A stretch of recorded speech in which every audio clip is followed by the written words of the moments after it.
Welcome to Evolve, and I am your host, Tzima. And this evening, I am so very honored to have a guest calling all the way from Glastonbury, I hope I pronounced that right, England. It seems to me that life is incredibly mysterious, Tzima, and it's such an obvious thing to say. And yet what really fascinates me is that so much of the time we go about our lives as if we know what it is to be alive, as if we know who we are, we know what life is, and yet it only takes a second to stop and realize that really, underneath it all, we have no idea what is happening right now. Right. I'm sitting here in my office, and it's night, and the stars go on forever out the window, and I'm reaching across through space and time to you in another continent, and we're connecting, and we're conscious, and we're alive, and we're on this strange journey through life, and we don't know what it is. Now, what I notice is that if you become conscious of that profound mystery of existence, instantly your state of consciousness starts to change. We need to know what this is. Don't get me wrong. I needed to know it was 12 o'clock. I needed to ring you. I'd made an arrangement. I'm watching the internet. All of that. I know who I am. I'm Tim, and you're Tzima, and you're running your show. And yet underneath it, look below the surface, and below all the stuff we know, fundamentally, the foundation is built on something we profoundly don't know. And yet it seems like many of us profess to know that through our religious teachings or our religious books. I know, and one of the controversial side of my work, which is something which happened more when I was writing scholarly books some years ago, is to just say, look, we need to question this. We need to really look at this, because having studied all of the world's religions and written books on most of them, that they've all come from people who've woken up to the mystery, who've had a spiritual awakening, who've found that behind who we think we are, there's something deeper. But each one of them has kind of calcified into its opposite. So something which was about opening to the mystery becomes actually about knowing. I'm certain, I believe. Instead of spiritually awakening, people close down. And it can actually, in its worst forms, become full of hatred and anger and violence because of that. And rather than actually opening to the mystery of life and love, which is the essential message which you get at the heart of all religions, it becomes the opposite. It becomes something which is about division. Right, or even coming to this place where you believe that you know the mind of God, whatever you call that. And to me, the root of actually awakening is the opposite. You realize that it's by entering through the doorway of not knowing that you come to what the ancients called gnosis, which is Greek. It just means knowledge, but it's a very special kind of knowledge. It's not information. It's like mystical knowledge, directly knowing what is before words. It's a knowing which is so deep, it's more of a feeling than a thought. It's something you know right deep inside, but it's not a dogma, it's not an idea, it's not something you believe. It's a direct experience of the depths of the mystery. You know what, that's a good lead-in, too, because I wanted to ask you if you can explain to us what is the difference between religion and spirituality? Religion is about, the word actually comes from to bind together. And I think, and it does that. It's a social thing. It's something which, it's a bit like national identity. Now, we are slowly realizing we're all human beings, and it doesn't matter what our national identity is. It doesn't matter what our race is, or our color is, or our tribe is. These things, we're overcoming that. And religion is another way that we demarcate ourselves as who we are. It's identity. Whereas spirituality is about, the word spirit means essence, and that comes from the Latin esse, to be. It's about your being. It's about finding the deepest being of yourself and of all life. And that is the place where we're all the same, where there's one of us, indeed, if you go deeply enough. So that religion can be, and in the modern world has largely become, about division, whereas spirituality is about finding the place of unity and love. Now, don't get me wrong, there's great work done by religious people. I don't want to dismiss that for 1 minute. But in the same way that people will often care for the people within their tribe or their nationality, and then there's the other, what easily happens with religion is those people who are in, God likes them, and you care for them, and then there's the other. And God doesn't like them, because I've had the most horrendous things sent to me where you think, wow, why would God want to do that to me? because I disagreed with you. but it happens, you know. Right. And that's a very different thing. Where spirituality, I think, is reaching out through the differences and going, look, behind it all, there's one of us. Mm-hmm. Behind it all, there's this fundamental unity, and that's an experience of love. So, you know, for me, the great teaching, say, in Christianity, but it's in all of the religions, is love others as yourself because they are yourself. Or even deeper still, you know, love your enemies, so that you're actually reaching through the division with love. Now, when that happens, you don't have to believe you should love, you just love. And you know, right, there's a knowing. You just, you know, when you come into that awakened state, you are connected, interconnected, and one with everything and everyone, and you cannot help yourself. There is this fundamental love, this intimacy of kindness that just exists. Mm-hmm. And that kind of, you know, you can see through the separateness, so that the hatred, the division, the feeling that you know, you can see that everyone is lost. And again, that is again at the heart of the Christian tradition, you know, which has got a lot of deep wisdom in it, where you have this image of Jesus crucified forgiving the people who did that to him because they don't know what they're doing. Oh, wow. And that is the key to loving your enemies, because you just see they don't know what they're doing. And sadly, I think, you know, people who profess to be Christians and then become full of division and hatred, you know, it's just they don't know what they're doing. And we're all in that to some degree. To some degree, we all don't know what we're doing. And that's why if we can become more conscious, we can see what we're doing, and then we can start steering what we're doing, from love. For those people who believe that God is to be feared, what would you say to that? If God is a big man in the sky with a set of rules that if you break them, he is going to punish you forever, for me, that is not God. Right. That sounds like the other guy. Right. Right. You know, anyone who's going to take somebody who is so lost they've done something wrong and then punish them forever for it is, you know, right. no friend of mine. And I don't know who that is, but it's nothing to do with what I mean by God. Exactly. You know, and what the mystics are in all these traditions, the deeply spiritual folk, who usually are the people that actually initiate these movements in consciousness, what they're saying is, look, God is the mystery. God is the essential mystery of being from which everything is arising. Mm. And one of the images which is used a lot with that is that God is like the one mind within which the whole of reality is arising like a dream. Mm-hmm. And that what you and I are is God dreaming itself to be Tim, talking to God dreaming itself to be Tzima. And we're experiencing ourselves as being these separate individuals, and we are on the surface, and that's what's so interesting.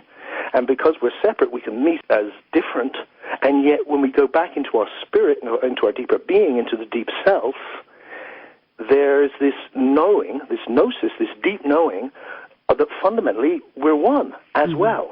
Mm-hmm. And when there's that oneness and separateness, that's when the love happens. See, you know what, Tim, the way that I would look at it, I love your explanation, too. The only way that I could wrap my mind around we're all one was that God is infinity, and nothing can exist outside of it. So everything has to exist within it. And then I begin to think that, so we are like the manifested thought of God. So in other words, God is showing up as Tim, like the physical thought of God. Or God is showing up as Tzima, the physical thought of Tzima. And yet we're all coming from the same source. And that's how, you know, because for a long time I couldn't understand, like, what does it mean when it says that we're all connected, we're all one, and I see this person over there doing this horrific thing, you know, to someone else. Is that me? Because I'm not interested in that part of myself. And the only way that it made sense to me was to think that because we're all inside of God, so then it comes down to awareness. Like, are you aware of that or are you not? Yeah. Does that make sense? Absolutely. I mean, a traditional image that often gets used is the ocean. It's like there's different waves, but there's one ocean. There's one ocean. And, you know, you look on the surface, and there's all separate waves. You look to the depths, and it's all one, and it's completely still. Now, when we live in that place where we think we know what's going on, and we've got our whole story going, you know, which is fine, it's great, we need that, but when we're just there, we miss the depths. We miss the place where we're one. And spirituality is about turning within and finding those depths. And that's not a theory. That is something you can directly experience for yourself. And see, that's the other thing that I've found, because, as you know, I own a spiritual bookstore. So it represents all these different paths. And one of the things that I've found is that, like you said, the core of these paths all have to deal with love. But surrounding that, like the outer layers of that is, but be afraid of God. Be afraid of that person who doesn't understand God as you do. Be afraid. Don't talk to that person. And then I remember growing up in the church how it was like, don't question God, or don't question this, don't question that. So it seems like we are saturated with this fear. And it's really difficult for many of us to break through that fear in order to see the highest part of yourself, which is God. And yet, when you try to explain that to somebody, they're ready to put you in an institution. I know, and there is nothing to fear here. I mean, there's plenty to fear in life, but this is not something to fear. Mm-hmm. It's the complete opposite. And doubt. Doubt is the most powerful thing we have. Mm-hmm. Doubt is what makes us conscious. We all come into the world, and we get bigger and bigger and bigger, and as we do, we learn more and more, and most of it, nearly all of it, to begin with, is just conditioning. We learn what's around us, and that gives us a culture and a framework through which we can become conscious, but we're largely unconsciously in our conditioning, and that's very often religious conditioning. And so should we be looking at our religious texts, our religious books, our sacred writings as symbolic, as metaphors? For me, I think that when we take, for instance, the Bible or any other religious book, literally, we run into a lot of trouble. Absolutely. My early works like the Laughing Jesus, and before that the Jesus Mysteries, Jesus and the Lost God, they're all about, well, the Laughing Jesus actually just is also looking at Judaism as well as Christianity and Islam, and going, look, if we take any of this literally, we are lost. And, when we don't doubt, we become foolish, because doubt is what makes us conscious. Now, if you doubt something, you can come to the place where you then go, do you know what? I think it's right. But you can't make it your own until you've doubted it. Until then, it's just conditioning. And it's unconscious. You can only make it your own by holding it up in the light and going, is this right? And then you can go for yourself, yes it is, no it's not.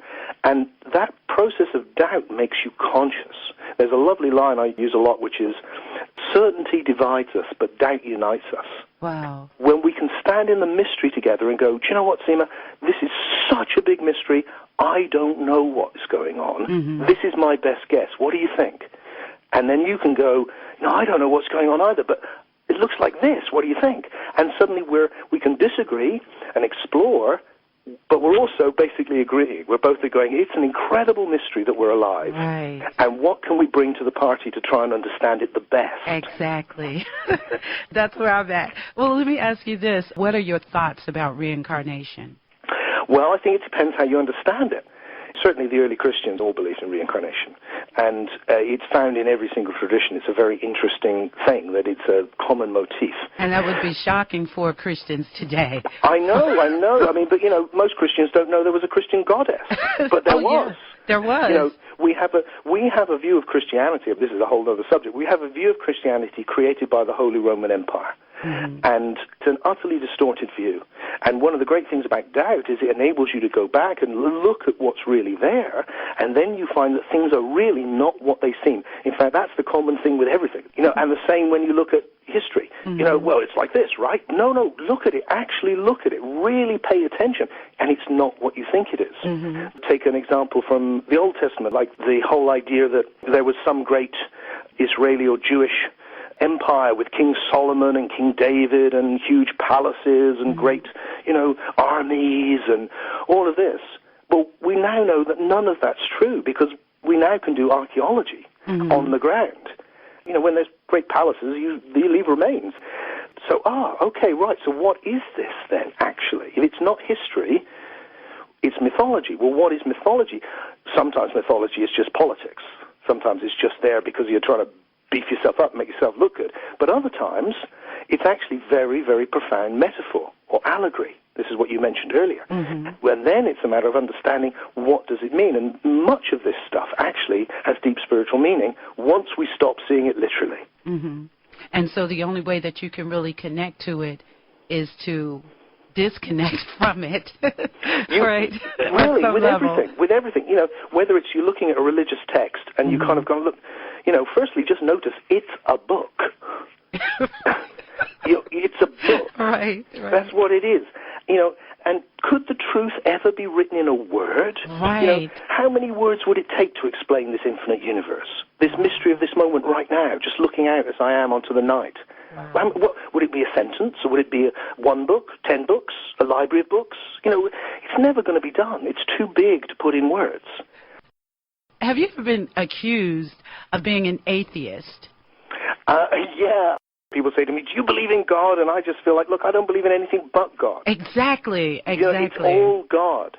What I really want to make sure I say to the people who are listening is this awakened state which people have been talking about for thousands of years, it is available to you. It's available to everyone. When you feel what I call the big love, it permeates right into your body, and everything just opens up. And you know, and it's like, I always knew this, really. It's the most natural place to be. And suddenly you're connected, and you're separate and not separate from everyone and everything. And it's coming home. You just feel like you're home. And it's a breath away. And what, for me, has been the journey, has been to go through all of these religious traditions and spiritual traditions and then go, look, what we need now is a way that we can just step into this natural birthright of ours today.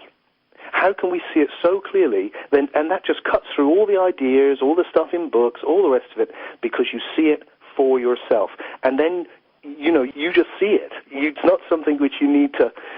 You can understand it in various ways, but it's before understanding. It is a direct experience, and it's marked by this oneness and this love. And you say you have a weekend retreat that you call the Awakening Retreat. Yes, I did one in Las Vegas. And a woman there, we were all just sitting back afterwards, and I was letting people just say how they were feeling, and she just turned to me and went, this is what everyone wants to feel. And that was the best description I've heard, because it didn't have any spiritual vocabulary in it at all. It just went, look, when you feel this, the hole in the soul becomes filled. So, in other words, this can be considered like nirvana? Well, you know, yeah, but I mean, nirvana, it means the extinguishing of the self, or it means the emptiness. And these words, I think, can get in the way, because they set up, like the word enlightenment, they're foreign words that we've imported without really grasping what they mean. And they can set up this idea that, yes, awakening happens, but it's for people with an ander at the end of their names who live up in mountains in caves. You know, and wear funny clothes. You know, and I'm not one of those. But, you know, my job is to say, look, I'm a really ordinary guy who, you know, a family guy who lives in a small place in England. And if it can happen to me, and it can happen to all the people that I meet that come, and they're men and women and young and old, and some people are doing really well in life, and some people are really struggling, and people with problems and people without problems, makes no difference. You can contact your deeper self, and when you do, you know. My life just carries on. I'm still Tim with all of the same problems and issues, and in the same world, which is most utterly beautiful and terribly cruel, where things are really wonderful and really terrible, and all of the things that exist. And yet there's a sense of the gnosis is, look, but what I am is the awareness within which this moment is arising like a dream. I'm in the world and not in the world at the same time. And actually, that's what Jesus was saying. Yeah, absolutely he was. Yeah. You know, my favorite bit in the Christian tradition is where you get this character of Jesus, this incredibly, you know, amazing figure that comes into a world of Jewish religion full of all of these rules and regulations, hundreds of them. And he goes, look, guys, there's 2 commandments. And actually the second one is pretty much the same as the first one. And the first one is love God. Well, what's that? Let's be one with the one. Love the oneness of everything. Love the essence. Love the big mind within which everything is arising. Love the mystery of being. And the second one is love others as yourself. And that's the same as the first one, really, because when you know that you're one, they are yourself. That's right. And that's it. That's, in a nutshell, that is it. That is the essence of the spiritual teachings of every tradition that has ever been. So then would that mean that evil is an illusion that we've all participated in? It's just ignorance. It's thinking we're just separate. If I think I'm really just Tim, then I will do what's going to serve Tim. And if that means doing something which will harm you, well, so be it. Mm-hmm. But once I realize that I'm not just Tim, that Tim is like a wave on an ocean and my deeper identity is one with everything, then it's a completely different relationship. And then there's the sense of, then there's the love. There's the big love. And it's not liking. It's not about, like you said, about, well, what about a person who's doing these terrible things? Mm. It's not approving of them. It's not liking what's happening. It's deeper than that. Love isn't about liking or disliking. Love goes much deeper. Love is connecting on a level behind the appearances that goes, whatever you are, I love that you are. Mm. I love that you are an expression of life. And my deepest desire is that you flourish. And part of that may be trying to stop you doing these bad things. I feel sorry for all of us. You know, we're thrown into this life. Mm-hmm. We haven't a clue what's going on. Mm-hmm. We're parented by two people who don't know what's going on. We're put through a school system surrounded by people who don't know what's going on. Mm-hmm. We go to work and work for people that don't know what's going on. No wonder we're all messed up. How could we not be? If you can't have compassion for each other in this incredible mystery. Right. And so for me, it's like, look, we're messed up, and some of us are really messed up. Mm-hmm. You know, God knows we are. And that pains me deeply. Mm-hmm. But surely the only response to that is to find that deep place within where we can connect in love. And that's what spirituality is essentially about. That's why it's so revolutionary. That's why every figure that's come and really articulated this has, you know, really shook things up, because it's going, look, the only response that will heal any of this is a response that comes from love. If this is all one thing, then we are God in various states of consciousness. Yes. And when we're in an unconscious state, we can become devilish. And when we're in a conscious state, we can really express our deep beauty and the love which is in us. And therefore, your thing that you had on your show of, look, we have a responsibility, I think was the word you used. Yes, a divine right to be happy, but a responsibility to evolve. It's like, that's it, the right to discover what we are. And when we do, it is perfect. Mm-hmm. And we're on a journey of evolving towards recognizing that. Mm-hmm. And our responsibility is, once you go, look, we're all God evolving, then, wow. It's like, well, let's make the most of this. Right. This precious, precious life. Let's really do what we can to really penetrate the mystery, to see what it is, to appreciate each other, to meet the moment with appreciation and love that it warrants. It's the Mythicist Milwaukee show. I am Rob Moore, your host. With me, as always, Brian Edward. Well, we're talking to Englishman Tim Freke. He's pioneering an accessible new way to experience a profound spiritual awakening, and he's spent his life exploring that awakened state. Is the myth of Jesus an important thing, or are you more about simply enlightening people spiritually? How are you a self-help guy? Tell us what you do. Well, really. For me, on a very deep level, life seems profoundly mysterious. And something deep inside me, since I've been a child, has been going, I want to know what this is.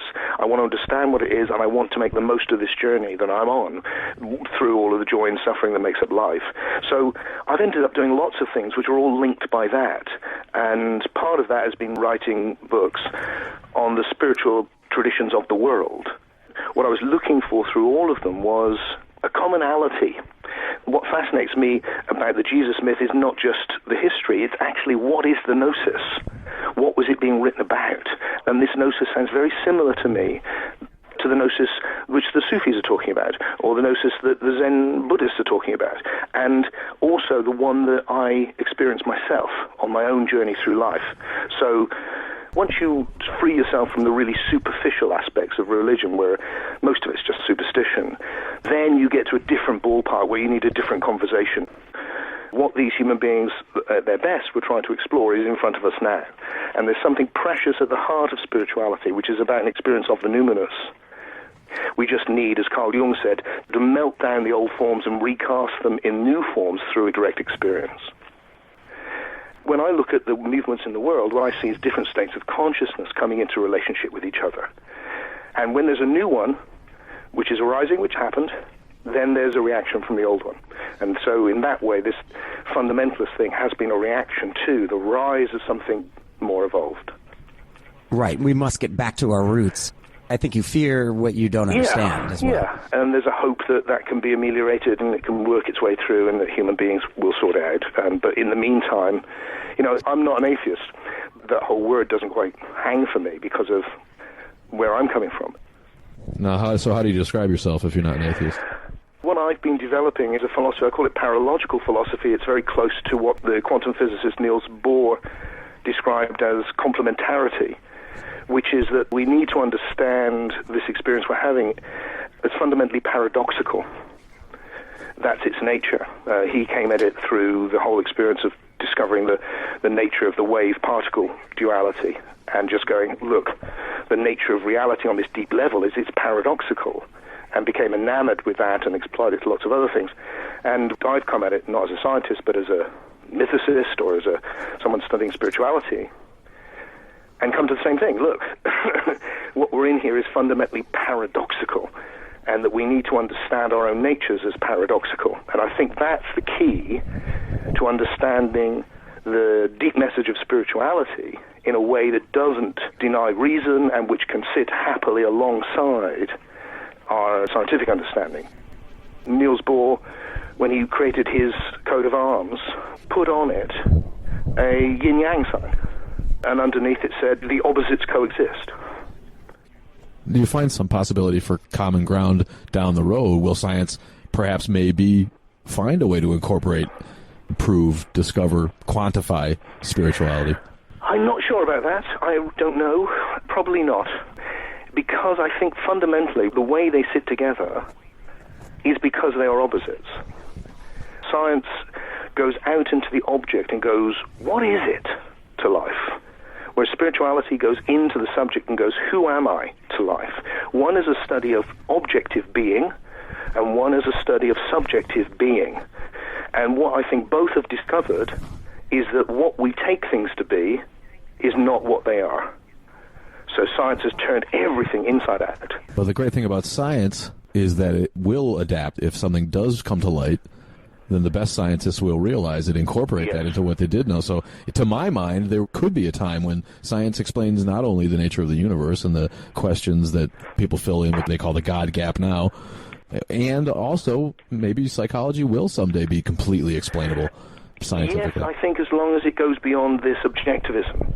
You know, behaviorism isn't going to do it, because that's trying to make something subjective objective. There's two forms of knowing here. It's interesting, we've been using the word gnosis, which is a Greek word for knowledge, and then the word science, which is a Latin word for knowledge. And what we've been pointing to is these two forms of knowing, which are happening right now. There's a knowing about the universe, the shared universe, the world of the senses, and that's a world in which we all exist together and which we need to work together to find out what it is. So you can only find that out together, and that's why you've got peer review and experimentation, and it's very powerful. And then there's a different form of knowing. Like, I know I love my wife. Doesn't matter what you tell me. Doesn't matter if you all tell me I don't. I do. And that's something I can only know for myself. And that's a subjective sort of knowing. And spirituality is about finding out what we can know for ourselves. And the gnosis is very deep realization about that, about what we are and what life is. It's your own spiritual journey which will reveal it. Nothing to do with peer review or anyone else tells you. You can only do it for yourself. And in that way, it's the polar opposite of the scientific endeavor. And because they're opposites, for me, they sit together.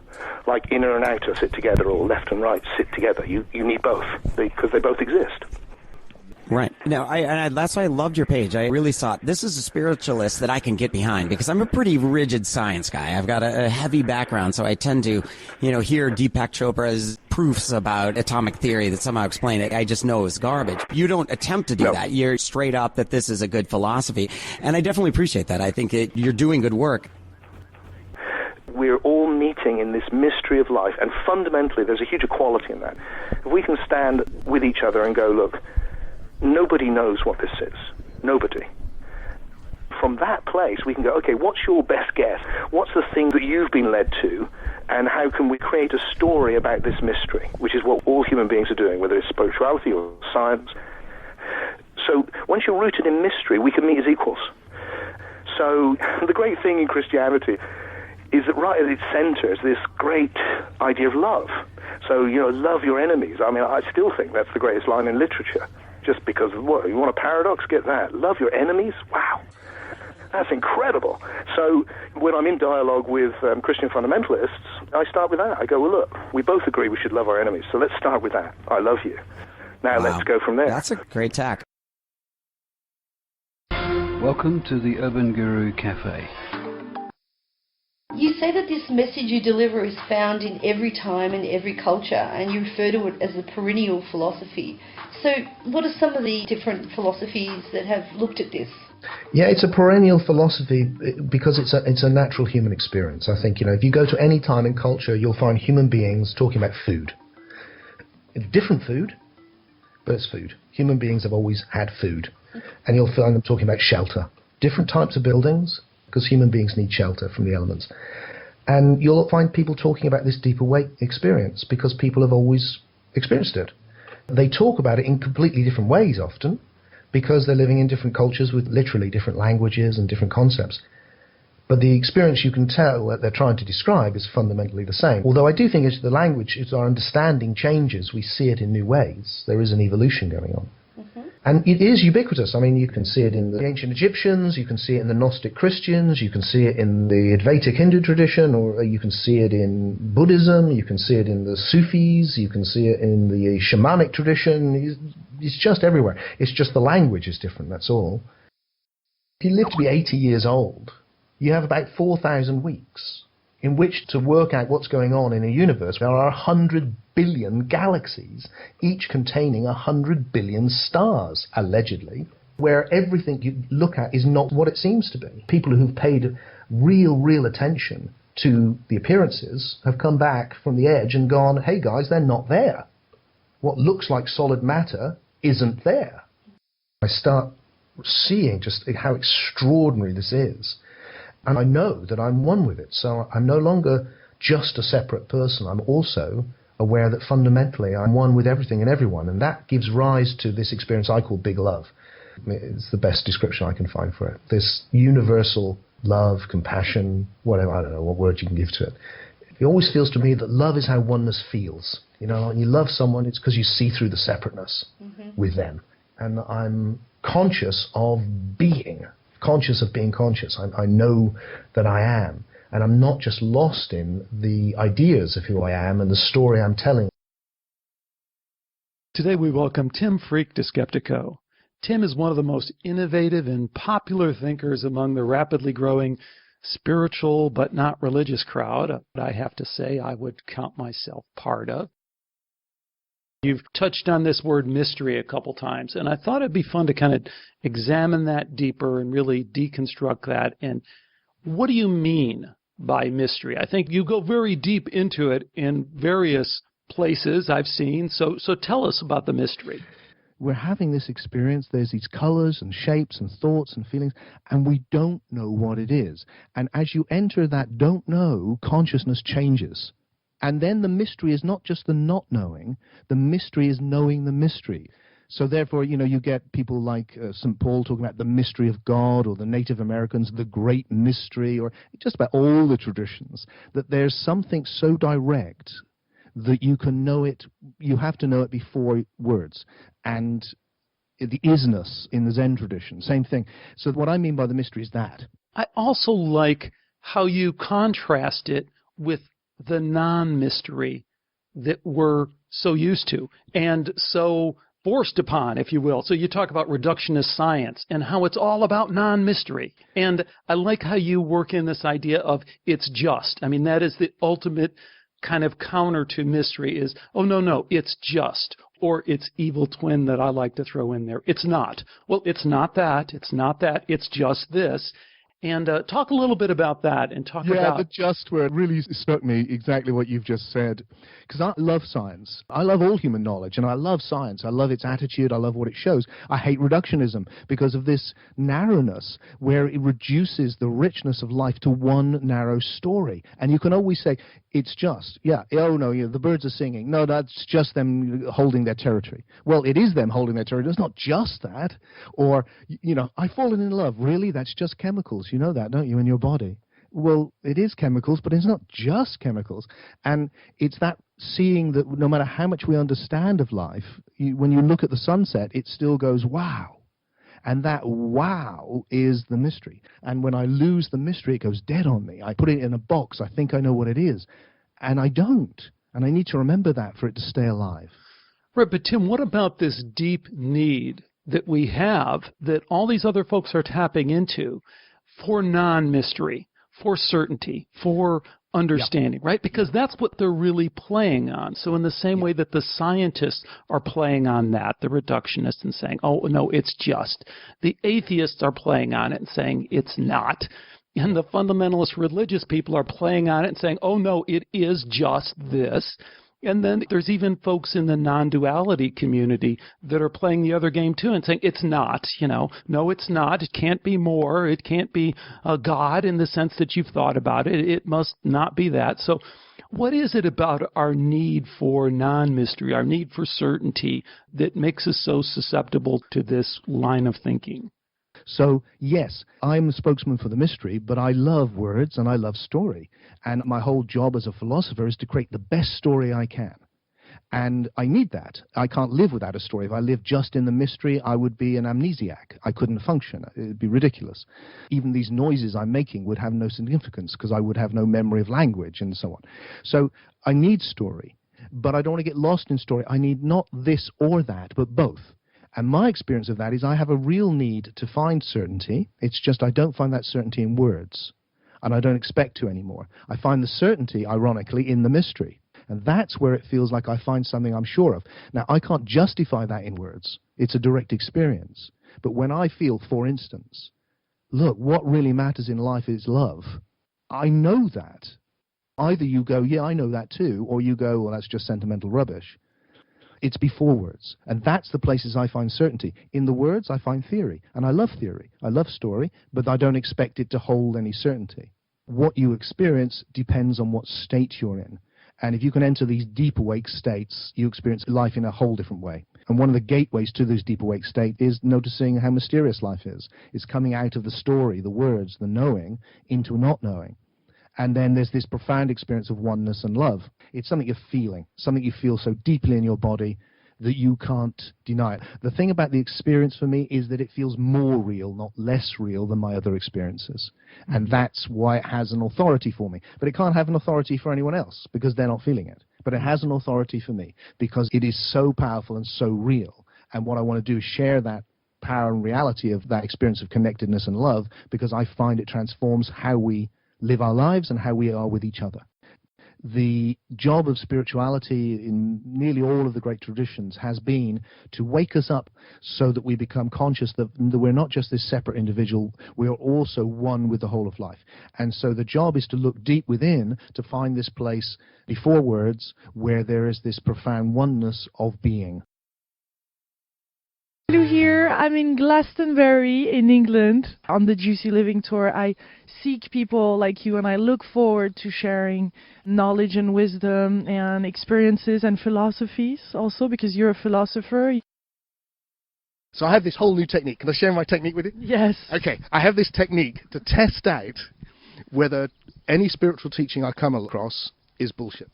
So it's the bullshit technique proof. Yeah. It's a really powerful technique. You can try it at home. And it's this. I ask myself, would I teach it to my kids?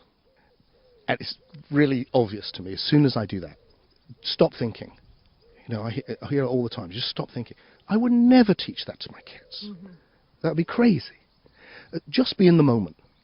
I'd never teach that to my kids. I'm desperate to get my kids out of the moment. I'm trying to get them into time. They need to learn about, think about tomorrow, do your homework now, then you can play later, go to bed, otherwise you'll be tired. No, I'm just in the moment having fun. I'm trying to get them to make the journey into time. Mm-hmm.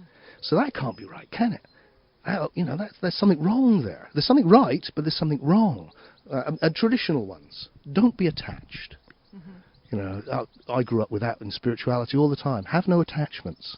So what do? My little girl comes up to me and goes, Daddy, I love you. And I go, okay, darling, but don't be attached.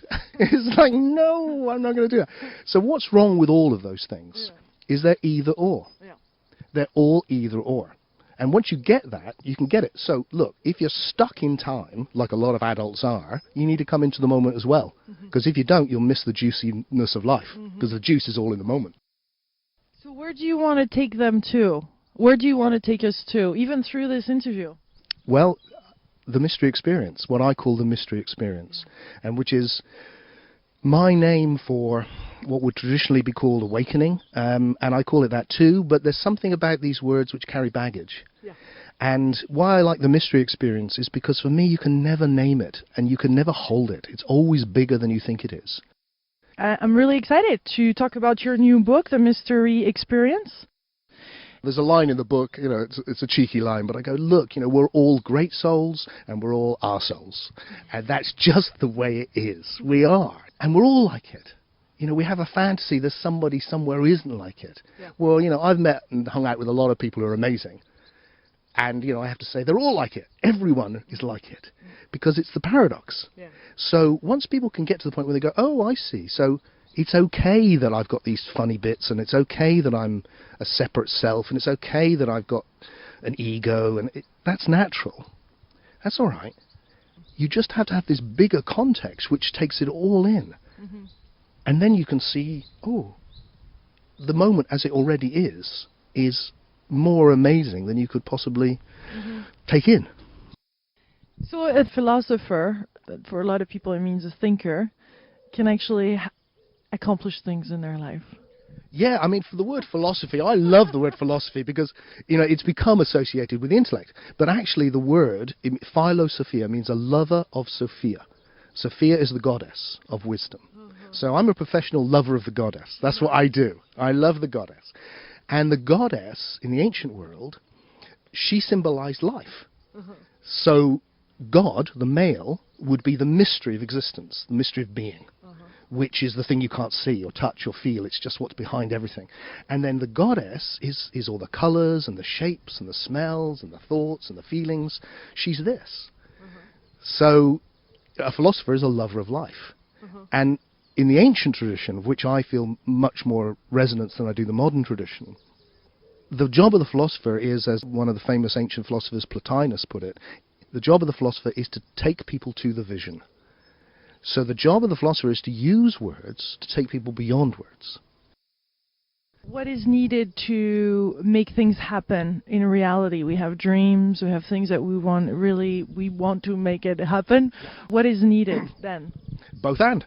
It's like there's a place inside of us where the deep self, where there is one of us, where we are in touch with the source of the universe, with God, with whatever word you give that. Yeah. Mystery, I call it mystery. And as you become conscious of that, there's this powerhouse of creativity in you. Now, some forms of spirituality are just about getting away from this to that. Because I take this paralogical approach, to me there's the self-realization and then there's the self-expression. And here it will lead you to a deep peace. But here there's a profound passion that expresses itself in this passion for living, which is all about what can I do? How can I contribute? What can I give? So you can know yourself and show yourself, where you can actually be like, because that's how I feel. I want us to really show what we are, each one of us this unique expression, to bring the love of being to the world, and to express it, and to bring beautiful things into the world, and to bring creativity into the world, to bring what we are into the world. It often does in small ways, big ways, doesn't matter, but just to be and to become.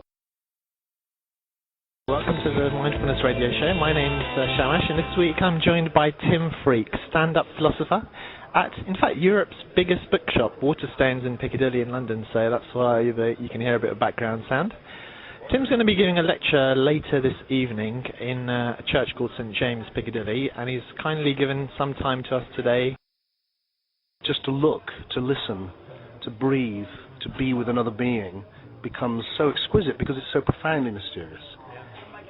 And my love of it, it's like the whole universe is just pulsating with that love if you go into it deeply enough.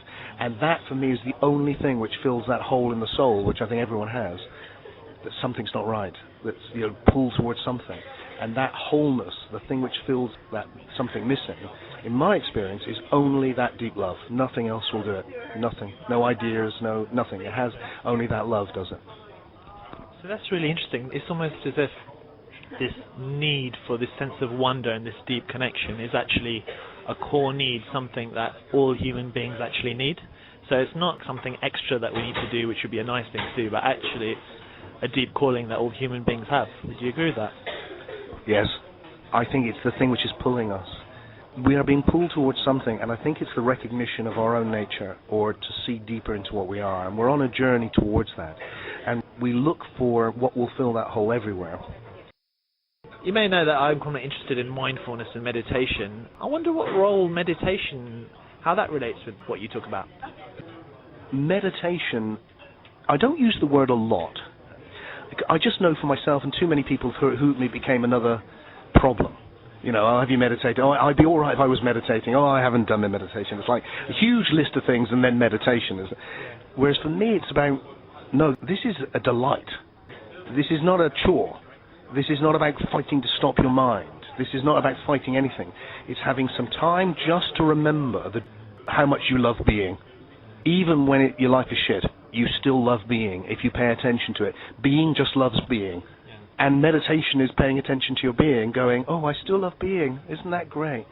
And there's something recharging about it. The body starts to dissolve some of its tension, which is what all of us carry.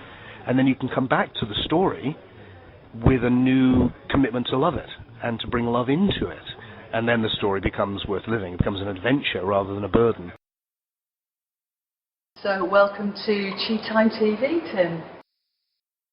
People often say to me, Tim, who's your great teachers? Ramana Maharshi, Nisargadatta Maharaj, who are these great, what philosophers, Socrates, and all of those people have been great teachers to me. But my biggest teacher was my mum. And I don't say that just because she was my mum. I say it because she was my biggest teacher, and yet she never used words. She just taught me by how she lived her life. And what I saw in my mum, and it took me a while to see it. I didn't see it till I hit my 40s, really. But then one day I really did, was that this thing I was exploring and writing about, of waking up to this profound oneness and this love, she just knew it. She didn't think about it. She didn't read books on philosophy. Well, she read mine. But only because they're mine. She didn't read anybody else's. She was smart. She had friends in Glastonbury who were into spirituality. She thought we were a bit quirky, really. But she went along with it. But she just loved everyone. Unconditionally. Gave and gave and gave and gave and gave. Just effortlessly. And this incredible energy of cheerful enlivenment right up until the end. Just alive and just full of goodness. And what's been really striking me through that process, and it's been a culmination of thinking, I really want to learn what that is. That my mum, a woman who was like a million other women, in many ways you would never have noticed her. And yet so many people saw the same thing in her, which was, she's just bringing this gnosis to life in such a natural way, without any need to name it, but just to be it. And to me, that is a life well lived. And I've got a personal thank you for leading everyone through that beautiful meditation at the end, because I think that really was a very special moment for all of us. We had some stillness, we were able to step back and all be the one, and yet come through and say, I am here and present. So you gave us so much. That's what's so lovely, is that, why are people suddenly gathering together in groups like this, all over the country, all over the world? Why is that? And it's to feel that. It's so that we can come together and feel that we're not alone, that we have kindred spirits, and that we can share what we are. And that means sharing our own idiosyncrasies, that we've all got an individual opinion, we all see something that no one else quite sees, and then there's this place where we're one. And if we can have both of those going at once, that's when we can feel real communion. And we need that. There was a time when human beings were doing this every week. Sunday morning you went and did that. We don't do that anymore. So we need groups like this to bring about community which is otherwise being lost. Because we do know, and we do need it. We do. Dear friends at Future Primitive, I am happy to be with Timothy Freke. Tim Freke has spent his life exploring the mystery experience and sharing it with others. He has an honors degree in philosophy and is a respected authority on world spirituality. He is the best-selling author of more than 30 books that have established his reputation as a scholar and free thinker. His newest book is called The Mystery Experience. 13.5 billion years from the Big Bang, allegedly, here we are, conscious human beings, able to have this incredibly rich experience. But we so easily become numb, and we so easily miss it. We lose the wonder of life, and then we close down. And yet it doesn't take much to take you into the mystery of life, into the mystery experience, and then this awakening starts to naturally happen. So for me, we're at a juncture in our evolution, which is, we're facing all sorts of crises, which is pretty much what happens through the whole of history, but it's a particularly big sort of situation now. And we've also got a new form of consciousness breaking through, but there's something standing in the way. And it's not just that, all the unwashed masses out there are not awake enough. It's not that. Spirituality itself, it needs to shape up, to play the role it needs to play to take us forward. And what I see at the moment is not. It's too meshed in superstition. It's lack of clarity. There's a lack of depth often. It's still stuck in a lot of foreign or old concepts which have become half understood really now. And what we need is a good shakedown and to bring it into a new form for the 21st century that can play this role of taking the evolution of consciousness forward. And there's various people, I think, trying to do that now. And my book is my offering, it's my attempt to do that, to offer something into that mix which can help us. In your personal life, do you manage to keep up this deep compassion and enthusiastic love? What I don't mean by love of life is someone who's skipping around going, I love you, I love life, I love life, it's all so beautiful, all of that. I don't mean that. It's nice to do that some of the time, but it's much more than that. To be in a love affair, it seems to me, is actually to go through a process, to go through challenges, so that, you can be in love with each other in that beautiful, ecstatic, wow space, and it's just great to be together with life. But it's not always like that in a love affair. A lot of the other time, you could be arguing, and I feel it's the same with the love affair with life. I see love sometimes like a great goddess, like the ancients did, and sometimes we fall out, but I still love her. Even when I'm going, life's not the way I want it to be, I still love her. So we fall out, we argue, we do all of these things, but underneath something's changed. I've fallen deeply in love so that even when I don't like life, I love it. Even when there's a great challenge I prefer not to face, I still love it.